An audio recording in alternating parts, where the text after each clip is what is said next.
It was a cool evening in London, the kind where the sky holds onto daylight just a little longer than expected, and the city hums with that quiet energy only found on weekdays when most people are still at work or heading home.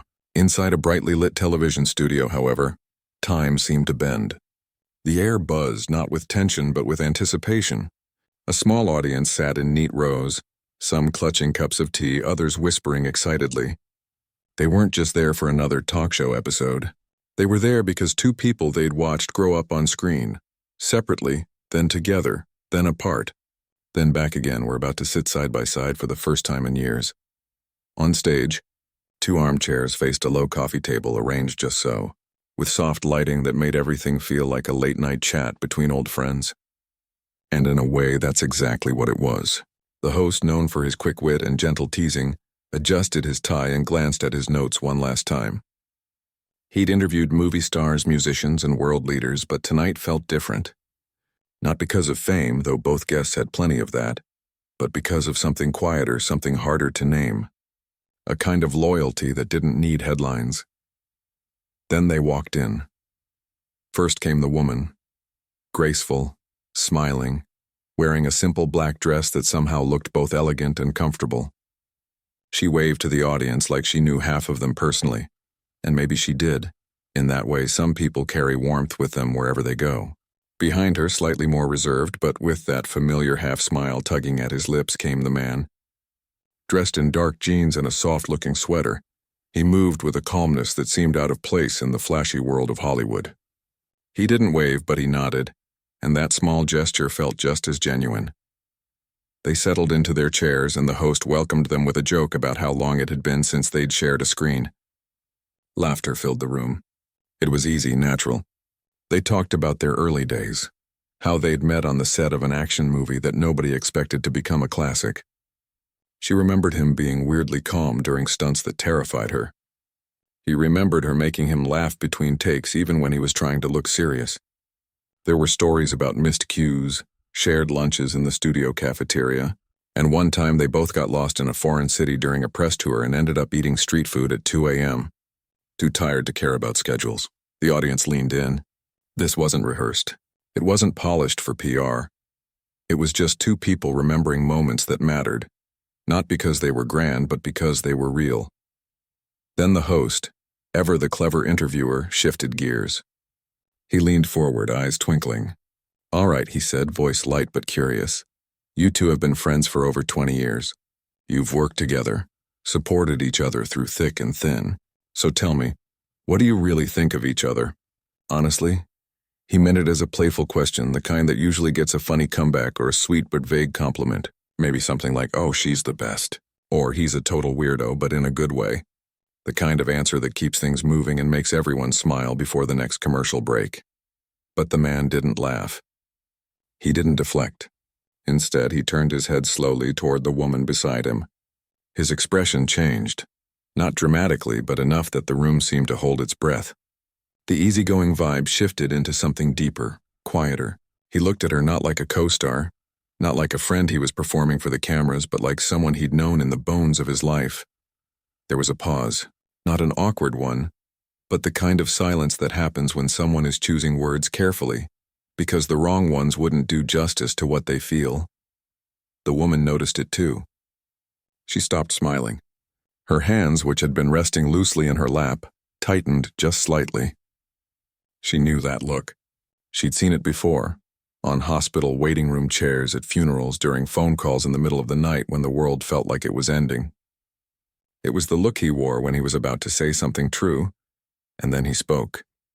"If I had to choose someone to spend the rest of my life with, someone I trust completely, who's kind, strong, and real, it would be her." The words landed softly, but they hit hard. For a split second, no one moved. The host's mouth opened slightly, then closed. The audience didn't clap, they just stared, stunned. Even the camera operators seemed to freeze. It wasn't romantic. Anyone could hear that. There was no flirtation in his voice, no hidden agenda. It was something rarer. Pure, unguarded respect wrapped in love of the deepest kind, the kind that doesn't need romance to be powerful. The woman's eyes filled with tears instantly. Not sad tears, not embarrassed ones, but the kind that come when someone sees you. really sees you and says it out loud. She covered her face with one hand and let out a small, shaky laugh, shaking her head like she couldn't believe he'd said it, especially not here. Not now. Not on live television. "Oh my God," she whispered, voice thick. "Don't do that." But he just smiled, softly, gently, and reached over to squeeze her knee. A simple touch, but it said everything. "I mean it. And you know I do." The host, usually so quick with a follow-up, sat back in his chair, visibly moved. Later, he would admit in interviews that he'd never been so genuinely surprised on his own show. It wasn't scripted, he'd say. It wasn't for effect. It was just human, and that was the thing. In a world where celebrities often speak in sound bites and carefully crafted messages, this moment felt startlingly real. No filters, no spin. Just one person telling another in front of millions that they are someone worth choosing, again and again. The audience finally broke into applause, not because it was dramatic, but because it was honest. And honesty, especially in public life, is a rare gift. As the clapping faded, the woman wiped her eyes and turned to the man.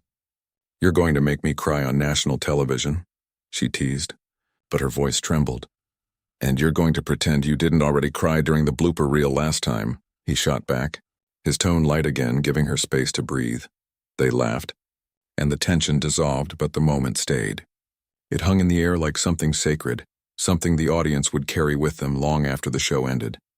Backstage, after the camera stopped rolling, crew members whispered about how they'd never seen anything like it. One camera assistant said it reminded her of her grandparents, how they'd look at each other after 50 years like the other person was still a miracle. A makeup artist said she had to step out for a minute because she got emotional. Even the security guard at the studio door mentioned it to his wife that night over dinner, because that's what real connection does. It doesn't just touch the people involved, it ripples outward. It reminds strangers that kindness exists, that loyalty isn't dead, that you can love someone deeply without needing to possess them. And all of it started with a simple question and an answer that came from the heart, not the script. The night wore on.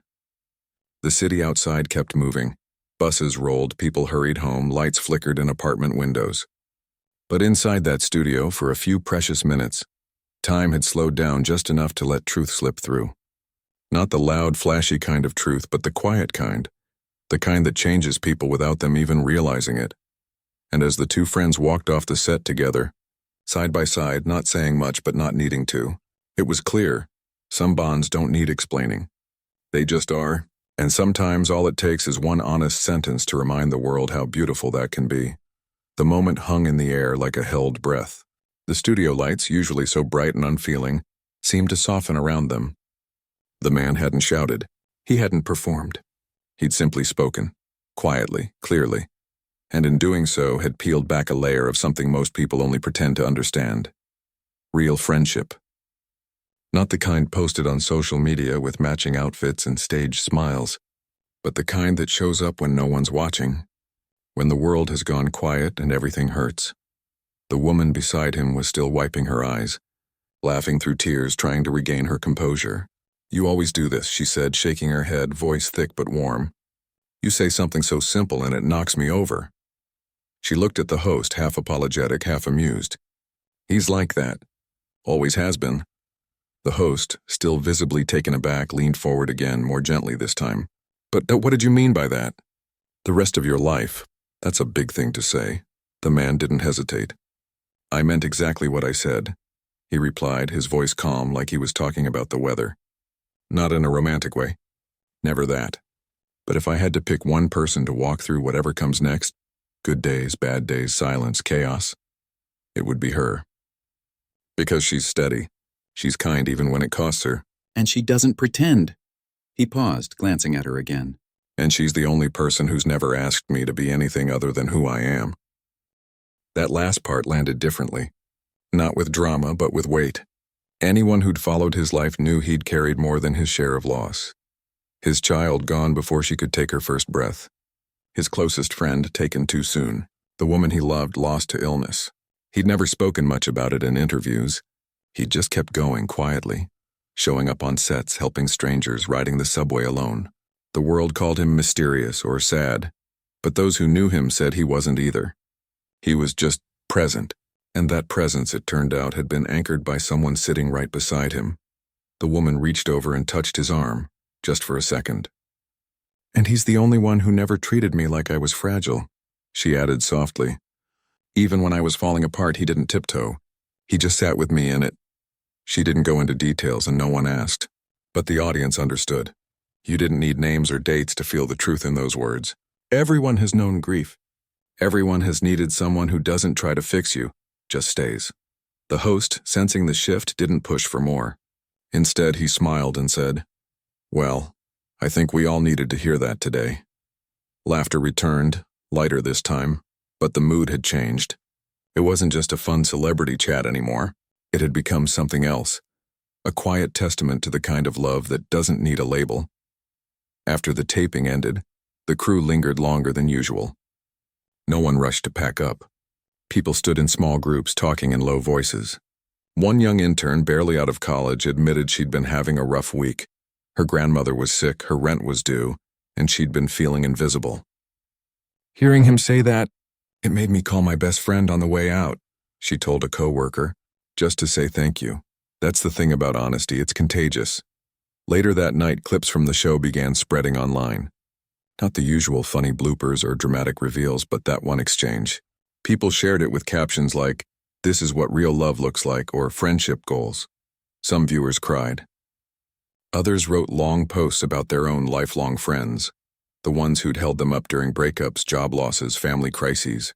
One man posted a photo of him and his childhood buddy, both now gray-haired, with the words, "We've never said it out loud, but I'd choose him too."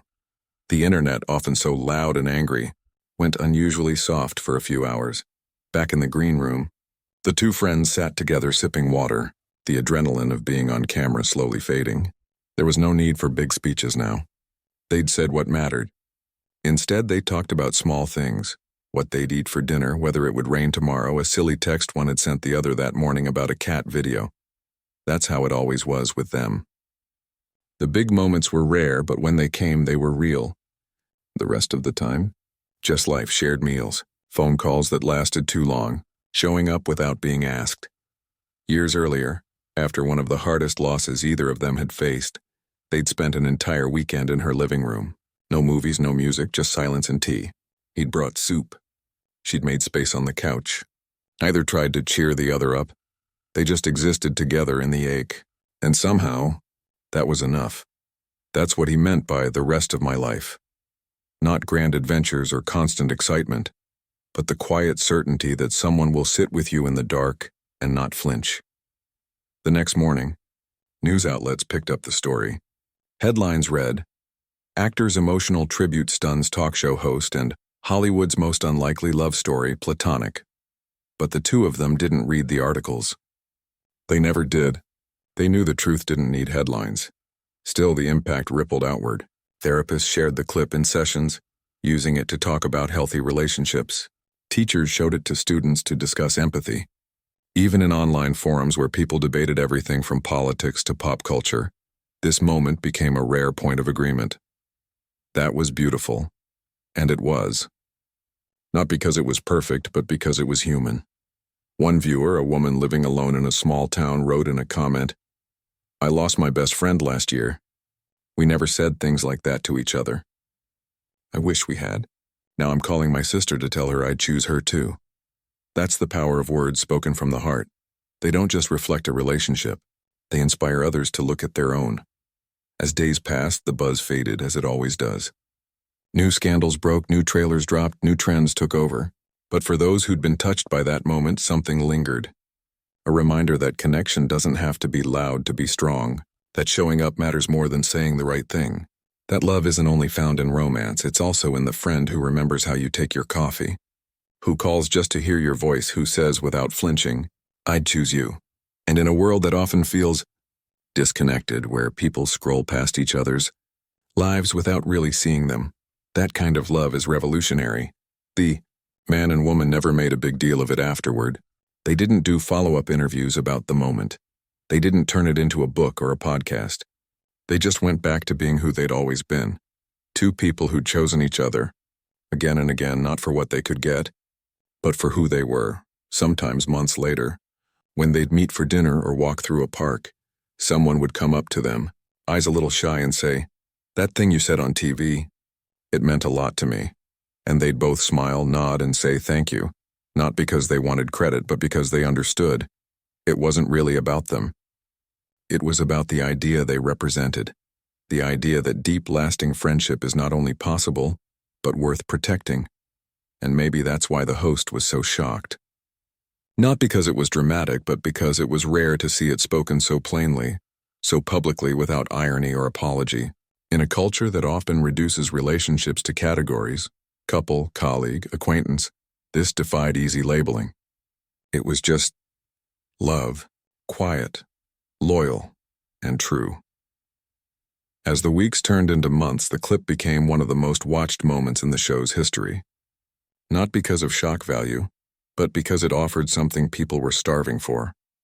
Proof that goodness still exists, that people can care for each other without wanting anything in return. And every time someone watched it, they didn't just see two famous people on a couch. They saw a mirror, a question, a possibility. Who would I choose? And have I told them? That's the real legacy of what was said that night. Not the fame, not the views, but the quiet conversations it started in living rooms, kitchens, and late-night texts all over the world. Because sometimes, all it takes is one honest sentence to remind us what really matters. It all started on a movie set in the early 90s, back when cell phones were the size of bricks and nobody knew what the internet would become. The sun was blazing, the asphalt was melting under the wheels of a city bus that wasn't going anywhere, and two actors, both still figuring out who they were trying not to look terrified while pretending to outrun a bomb. They hadn't known each other before that. One had been doing indie films and small theater gigs. The other had just broken through with a quirky comedy that made people laugh in a way they didn't expect. Now they were stuck together for months, pretending to fall for each other while dodging fake bullets and memorizing lines about speed limits and detonators. It should have been awkward. It wasn't. From the very first day, there was an ease between them. Not the kind that leads to tabloid rumors or dramatic breakups, but something quieter. Like they recognized something familiar in each other. Maybe it was the way they both hated small talk, or how they'd rather sit in silence than fill the air with noise, or how when the cameras stopped rolling, they'd find themselves talking about books, music, or the weird dream they'd had the night before, things most people on set wouldn't care about. They laughed a lot. Not the polite, that's funny kind of laugh, but the deep, snorting, can't breathe kind that comes when you're truly relaxed around someone. The crew noticed. The director even joked that they should bottle their chemistry and sell it. But it wasn't romantic chemistry. It was the kind that says, "I feel safe with you." After the movie wrapped, they didn't drift apart like most co-stars do. They stayed in touch. Not every day, not with grand gestures, but with postcards from faraway places. Late-night voicemails that started with, "Hey, I saw this and thought of you," or surprise visits when one was in the other city for work. They never made a show of it. There were no Instagram posts, no interviews gushing about their soulmate friendship. They just showed up. Years passed. Careers rose and fell. One got nominated for awards, the other disappeared from the spotlight for a while, choosing privacy over fame. Through it all, they remained a constant in each other's lives, not as the people the world saw on screen, but as the messy, tired, real humans behind the roles. Then came the hard times. Life has a way of testing bonds, and theirs was no exception. When one of them lost someone they loved deeply, a loss so sudden it left them hollow, they didn't call a publicist. They called the other. No explanation needed, just 3 words. "Can you come?" And the other came. Not with flowers or platitudes, but with groceries, clean clothes, and the willingness to sit in silence for hours. They didn't try to fix the pain. They just made sure the person didn't have to carry it alone. Later, when the roles reversed, when the other faced their own storm of grief, the kind that makes you question everything, they did the same. Showed up, stayed, listened. Sometimes they'd sit on a porch at dawn, sipping bad coffee, saying nothing for an hour. And that was enough. There were no photos of these moments, no headlines. Just 2 people choosing again and again to be there. Not because it was convenient, but because it was right. They never talked about it publicly. Not out of secrecy, but out of respect. Their friendship wasn't a performance. It was a sanctuary, And sanctuaries aren't meant for crowds. But those who worked with them over the years saw glimpses. A production assistant once recalled how, during a grueling shoot overseas, one of them got a call in the middle of the night. They stepped outside, voice low and steady, talking for nearly an hour. The next morning, they looked exhausted, but calm. Later, someone asked if everything was okay. They just nodded and said, "Yeah, she's okay now." Another time, during a film premiere, photographers snapped pictures of them laughing on the red carpet. What the cameras didn't catch was what happened afterward. One of them quietly slipping a handwritten note into the other's coat pocket before leaving. The note simply said, "Proud of you, always." They celebrated the small wins too. A good review, a quiet Sunday, a perfect cup of tea. They remembered birthdays, not with expensive gifts, but with inside jokes or a favorite snack from childhood. Once, one sent the other a box of mismatched socks with a note. "For all the days you feel like nothing matches." It's still in a drawer somewhere, worn thin from use. Their bond wasn't built on grand declarations. It was built on 1,000 tiny acts of care, answering a call at 3 a.m., remembering how the other takes their coffee, showing up without being asked. It was in the way they could go months without talking and pick up right where they left off, like time hadn't passed at all. And through it all, they never let fame change the rules. They didn't treat each other like celebrities. They treated each other like people. Flawed, tired, sometimes grumpy people who needed someone to say, "I see you," and mean it. That's why when the man said what he said on that talk show years later, it didn't come out of nowhere. It was the quiet truth of 2 decades finally spoken aloud, not for the cameras, not for applause, but because in that moment he wanted the world to know what she already knew, that she mattered, deeply, completely, and she knew the same about him. Their friendship wasn't perfect. They'd argued. They'd misunderstood each other. There were times they'd been too busy, too hurt, too distracted to be the friend the other needed. But they always found their way back, not with apologies or drama, but with a simple text, "Hey, you good?" And that was enough to start again. In an industry where relationships often feel transactional, where people stick around as long as you're useful or famous, they chose something different. They chose loyalty without conditions, love without expectations, presence without performance. And maybe that's the most radical thing of all. Because in a world that tells us we need more followers, more likes, more validation, they proved that sometimes all you really need is one person who knows your soul and stays anyway. They never set out to be an example. They just lived their truth. And in doing so, they gave millions of people permission to believe that real connection is still possible, that you can have someone in your life who sees your cracks and calls them beautiful, who doesn't flinch when you fall apart, who chooses you, not for what you do, but for who you are. That's the story behind the words, not a fairy tale, not a script. Just 2 humans walking through life side by side, holding space for each other in a world that often forgets how to be kind. And that, more than any award or headline, is the real legacy of their friendship. Back in the studio, after the cameras stopped rolling and the audience had filed out still buzzing with that strange mix of joy and tenderness, the host sat alone for a moment in his chair. He'd done thousands of interviews, some funny, some emotional, some forgettable, but this one clung to him like morning mist. He replayed the moment in his head, the quiet pause, the steady eye contact, the words that carried no flourish, only truth. He hadn't expected that. Nobody had. And yet it felt like the most natural thing in the world. Later that night, over a cup of tea in his dressing room, he told his producer, "I've never seen someone say something so simple and have it land like a thunderclap." The producer nodded. "It wasn't what he said," she replied. "It was that he meant it and everyone could feel it." By the next morning, the clip was everywhere. Not because it was scandalous or shocking in the usual sense, but because it was rare. In a world where public figures often speak in carefully vetted sound bites, this felt like someone had opened a window and let real air in. People shared it with friends, sent it to siblings, played it for their parents. One teacher showed it to her high school class during a lesson on communication. "This," she said, "is what honesty sounds like." Viewers weren't just moved, they were changed. A man in Ohio wrote online that he'd been distant from his oldest friend for years, over a silly argument neither could even remember. After watching the clip, he picked up the phone and called. They talked for 2 hours. No apologies, just catching up like no time had passed. Another woman, grieving the loss of her sister, said the words, "I'd choose her," made her cry for the first time in months. Not from sadness, but from remembering how her sister had once said something almost identical to her during a hospital visit. "She saw me," the woman wrote, "even when I felt invisible." The moment became more than a viral video. It became a mirror. People started asking themselves, who would I say that about? And have I told them?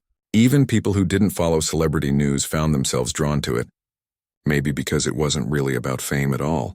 It was about something everyone understands but rarely sees honored so plainly. Deep platonic love. The kind that doesn't need romance to be powerful. The kind that shows up with soup when you're sick, listens without judgment when you're lost, and stays even when you're not your best self. Critics, usually quick to dissect or dismiss, were unusually quiet or kind. One film reviewer, known for his sharp takes, wrote a short essay titled "The Quiet Revolution of Friendship," where he argued that in an age of curated online personas, this unguarded moment was quietly revolutionary. "We've been taught to value passion, drama, grand gestures," he wrote. "But what if the real heroism is in consistency? In showing up year after year without fanfare?" Meanwhile, the two friends themselves stayed out of the spotlight. They didn't give follow-up interviews about the moment. They didn't monetize it or turn it into a brand. They just went back to their lives, working, resting, living. But those close to them noticed something. People treated them differently now. Not with more awe, but with more warmth. Strangers would approach them in airports or cafes, not for autographs, but to say thank you. "You reminded me to call my best friend," one woman told the woman. "I hadn't spoken to her in 3 years. We're talking every week now." The man got similar messages. A young actor, nervous before his first big role, confessed he'd watched the clip before every audition. "It reminded me that being real is enough," he said. For the host, the moment became a turning point in his own career. He started asking different kinds of questions in his interviews, not just "what's your next project?" but "who's your person?" He noticed how often guests would pause, then smile softly and name someone unexpected, a sibling, a childhood neighbor, a college roommate they hadn't seen in decades. The conversations got deeper. The laughter felt more genuine, and audiences responded. Ratings didn't just hold, they grew, because people were hungry for authenticity, and he'd accidentally opened the door. Months later, during a charity event, the host ran into the woman again. They hugged like old friends. "You know," he said, "that night changed more than just my show. It changed how I talk to my own kids. I tell them now, it's not about how many friends you have. It's about who you choose to sit with in the dark." She smiled. He'd like hearing that. Back home, the man was sorting through old boxes when he found a letter she'd written him years ago, after one of his hardest days. He hadn't read it in a decade, but he remembered the feeling it gave him, the sense that he wasn't alone. He reread it now, not out of nostalgia, but because the world felt heavy again, and he needed that reminder. The words were simple. "You don't have to be strong today. I've got you." He put the letter back carefully, but the comfort stayed. What surprised people most wasn't that they were friends. It was how they were friends. In an industry where loyalty often has an expiration date, they'd built something that lasted. They never used each other for connections or publicity. They never let success create distance. When one won an award, the other was in the front row, clapping the loudest. When one stepped back from the spotlight, the other never asked why, they just respected it. And through it all, they protected each other's privacy like it was sacred. No tell-all interviews. No behind-the-scenes gossip. Their bond was theirs alone, and they kept it that way, not out of secrecy, but out of love. That's why when the words finally came out on live television, they carried so much weight. It wasn't a performance. It was a rare glimpse into a world most people only dream of. A friendship so steady, so sure, that saying, "I'd choose you," wasn't dramatic. It was just fact. And maybe that's what shocked the host the most. Not the words themselves, but the calm certainty behind them. In a culture that treats relationships like trends, here today, gone tomorrow, this was something else entirely. This was a promise kept not with vows, but with daily choices. Years later, long after the clip had faded from trending pages, people still brought it up. At weddings, during toasts, someone would joke, "I'd choose you," like that one time on TV. At funerals, eulogies would echo the sentiment. If I had to pick one person to walk through life with, it would have been them. Because the truth is, we all want to be someone's "I'd choose you," not because we're perfect, but because we're known and loved anyway. And that night on the talk show, two people gave the world a quiet gift, proof that such love exists. Not in fairy tales, not in movies, but in real life, in quiet phone calls, in showing up, in choosing each other, again and again without fanfare. No wonder the host was stunned. He hadn't just witnessed a sweet moment. He'd witnessed something rare, love in its purest, most human form. And once you see that, you can't unsee it. You start looking for it. You start building it. You start saying it. And maybe, just maybe, that's how the world changes. One honest sentence at a time. Years have passed since that night on the talk show, but the echo of those words never really faded. Not because they were repeated endlessly online or turned into posters or quotes on mugs, though some people did that too, but because they settled into the quiet corners of people's lives, like a truth that doesn't need shouting to be remembered. And for the two friends at the heart of it all, nothing much changed on the surface. They still worked, still traveled, still kept mostly to themselves. But if you looked closely, you'd see the same steady rhythm that had carried them through decades. Showing up, listening, staying. Their friendship didn't become a spectacle. They didn't start a podcast called Chosen Ones or write a book about platonic soulmates. They just kept living it. When one released a new film, the other was there, not front and center for the cameras, but in the back row of the premiere, smiling quietly. When one received an award, the other sent a simple text, "So proud. You earned this." No fanfare. Just love delivered plainly, and that's how it's always been. No grand announcements. No staged reunions. Just two people who know each other's rhythms so well they can tell from a 3-word message whether the other is tired, happy, or needs space. They've learned over time that the deepest bonds don't need constant proof. They just need presence. Hollywood moves fast, new faces, new trends, new dramas every week. But their connection remained a quiet constant, like an old tree in a storm. It didn't draw attention, but it held firm. Colleagues noticed. Younger actors would sometimes ask, "How do you keep a friendship like that alive in this business?" And the answer was never glamorous. "You just don't treat it like a transaction," one of them once said offhand during a quiet moment on set. "You treat it like family, and you protect it." Protecting it meant saying no sometimes. No to interviews that wanted to dissect their bond. No to photo ops that felt staged. No to turning their private understanding into public content. They knew that once something becomes a product, it loses its soul. And what they had wasn't a product. It was a refuge, even now when they meet. Whether for coffee in a quiet corner of a city or a walk along the beach near one of their homes, they don't talk about the past much. They don't rehash old roles or gossip about the industry. They talk about books they're reading, the way the light hits the ocean in the morning, a funny thing a stranger said on the subway. Small things, human things, the kind of conversation that only happens when you're truly comfortable with someone.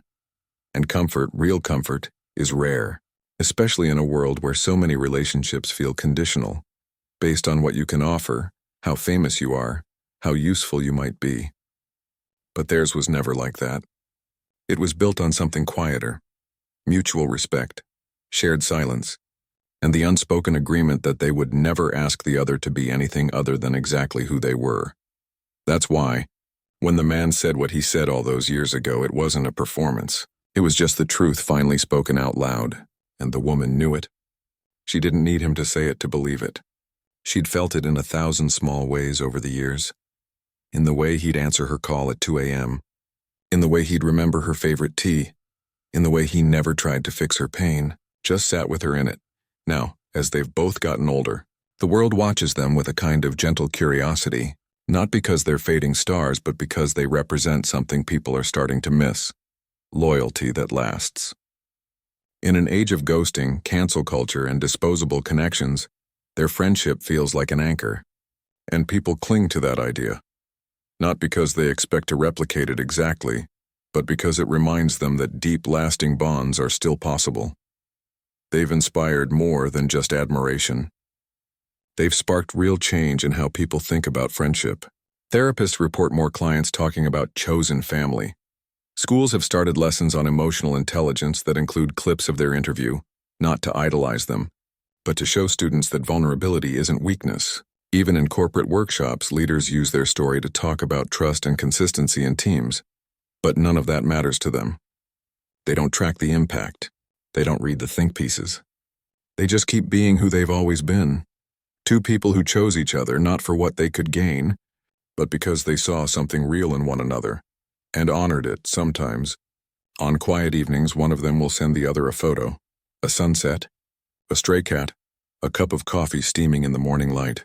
No message needed. Just a quiet "I'm here," and the other will reply with a heart emoji or a silly gif, and that's enough. That's always been enough, and maybe that's the real lesson. Not in the words spoken on a talk show, but in the life lived afterward. Love doesn't have to be loud to be strong. Friendship doesn't need labels to be deep, and the most powerful connections are often the ones that don't seek attention at all. The host who sat across from them that night still thinks about it sometimes, not as a career highlight but as a human one. He's told friends that moment taught him more about love than any romantic movie ever did. It wasn't about passion, he once said. It was about patience, about showing up year after year without expecting anything back. And that more than anything is what people carry with them now. Not the quote, but the spirit behind it. The idea that you can love someone fiercely without needing to possess them. That you can be someone's safe place without being their everything. That true connection isn't about intensity. It's about consistency. In homes around the world, people have started saying it to their own friends. If I had to choose someone, not as a copy but as a tribute, a way of saying you matter to me, more than you know. And in those moments, the legacy of that quiet exchange lives on, not in headlines but in heartbeats, because real love doesn't need a stage. It just needs two people willing to stay, and in a world that often feels like it's falling apart, that might be the most radical act of all. There was never supposed to be a part 6. The story, as it stood, felt complete. 5 quiet movements that traced a friendship not through drama, but through devotion. But life doesn't always wrap itself in neat endings. Sometimes the most important chapters come after the applause fades, in the ordinary days that follow the extraordinary moment. And for these two, the real story wasn't just what was said on that talk show. It was everything that came after and everything that still is. Years have turned into more years. The world has changed in ways no one predicted. Pandemics, protests, new technologies that connect us and isolate us all at once. Through it all, their friendship didn't make headlines. It didn't need to. It simply endured, like an old oak tree that doesn't announce its strength but holds the earth together just by standing. They don't talk as often as they used to. Not because the bond has weakened, but because life has settled into a different rhythm. One spends more time in a quiet house by the sea, reading, gardening, saying yes only to projects that feel meaningful. The other still works, but more selectively, choosing roles that challenge or heal, not just entertain. They've both learned that time is precious and they no longer waste it on things that don't matter. But when they do connect, it's as if no time has passed at all. A phone call might start with "hey" and end 2 hours, later with laughter over a memory neither had thought about in decades, like the time they got lost in Tokyo and ended up eating ramen in a tiny shop where no one spoke English. Or the night they stayed up until dawn talking about whether kindness is learned or born into us. Those conversations don't solve world problems. They don't go viral. But they stitch the soul back together quietly. What's remarkable isn't that they've stayed friends, it's how they've done it without turning their bond into a brand. In an age where every relationship seems monetized, theirs remains untouched by commerce. No joint ventures, no merchandise, no best friend Instagram reels. They guard their connection like a sacred thing, not out of secrecy but out of respect. They know that once you start performing your love for an audience, it stops being yours. And maybe that's why people still look to them, not as celebrities, but as proof. Proof that you can move through the world with integrity, that you can be famous and still be kind, that you can carry grief and still offer joy, that you can choose someone, again and again, not because it's easy but because it's right. Younger people especially find hope in their example. Not the flashy, filtered kind of hope sold online, but the slow, steady kind that grows in the dark. A college student once wrote a letter. Yes, an actual handwritten letter. saying that after watching their interview during a lonely semester abroad, she called her childhood best friend for the first time in years. They cried, made up, and now talk every Sunday. "You showed me that friendship isn't about proximity," she wrote. "It's about presence. That's the quiet ripple effect of authenticity. It doesn't shout. It spreads even now when one of them appears in public. Someone will sometimes approach, not for a selfie, but to say, 'Thank you for reminding us what real connection looks like.' And they always respond the same way, with humility. A small smile and a quiet, 'It's just love,' because that's all it ever was." There was a moment, not long ago, when one of them was honored at a film festival. It was a big event. Red carpet, flashing lights, speeches. Most expected the usual praise for talent, nods to legacy. But when it came time for the tribute, the screen didn't show action scenes or dramatic monologues. It showed still photos. Two people laughing on a movie set in the 90s, sitting side by side at an awards show years later, walking together through an airport, heads bent in conversation. Then a short clip played, that one sentence from the talk show. The room fell silent. Then slowly people began to clap, not out of politeness but out of recognition. They weren't just honoring a career. They were honoring a way of being human. Afterward, backstage, the honoree found a note waiting. Just 2 words, "So proud," no signature needed. They knew. That's the language they've built over time, not in grand declarations but in tiny acts of faith. A text that says, "Thinking of you." A book left on a doorstep with a sticky note. "This made me laugh, thought you'd like it." A seat saved at a premiere. A silence that doesn't need filling. And through it all, they've remained fiercely protective of each other's peace. When rumors swirl, and they still do because the world loves to invent drama where there is none, they never respond. They don't correct.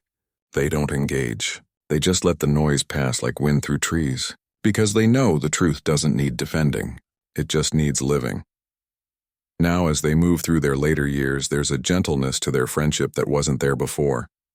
Not because it's weaker, but because it's wiser. They've seen enough of life to know what matters, showing up, speaking kindly, listening deeply. They don't keep score. They don't hold grudges. They've learned that time is too short for anything but love, and that love isn't loud. It doesn't need stages or spotlights. It lives in the spaces between words, in the way one remembers how the other takes their tea, in the way they don't flinch when the other is sad, in the way they still, after all these years, choose each other, not because they have to, but because they want to. That's the final truth of their story. Not the shock of the host, not the viral clip, not even the decades of loyalty, but the daily quiet decision to say, "You matter to me," without needing the world to see it. And in a time when so many feel unseen, that might be the most powerful message of all. Because real connection isn't about being famous. It's about being faithful. Faithful to the people who know your heart. Faithful to the truth of who you are. Faithful to love in all its quiet, uncelebrated forms. So while the world chases the next big thing, these two keep walking their own path, side by side, not for the cameras, but for each other. And in doing so, they remind us all of something we already know, deep down, that the most beautiful stories aren't the ones with the loudest endings, but the ones that keep going, softly, long after the lights go out.